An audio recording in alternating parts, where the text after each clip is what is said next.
Саламатсыздар ма, құрметті көрермендерім. Міне бүгін мен мынандай өнерім.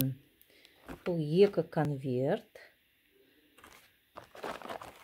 Ертеңдері құдалыққа барып, келінге барады. Соған екі конверт тіктім. Ана сүті, қалмал конверт осы. Екеуін тіктім. Және де өзімде осындай әдемі коробка. Сырты прозрачный неке. Көріп едім, бұны мен сыртын қаптап, әшекейлеп, өзім ұнады, міне жемчугтармен әшекейлеп, осындай ақ матамен тігіп бірдей болсын барлығы деп.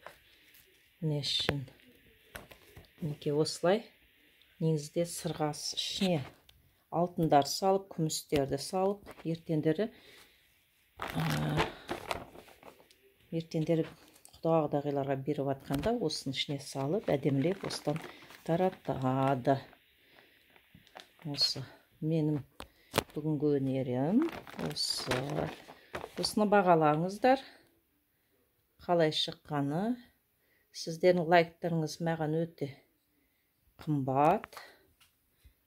Неге қобдишаның алды. Қалай ұнады, сіздерге ұнады ма, айтыңыздар. Сіздің пікірлеріңіз өте қажет. Рахмет сіздерге.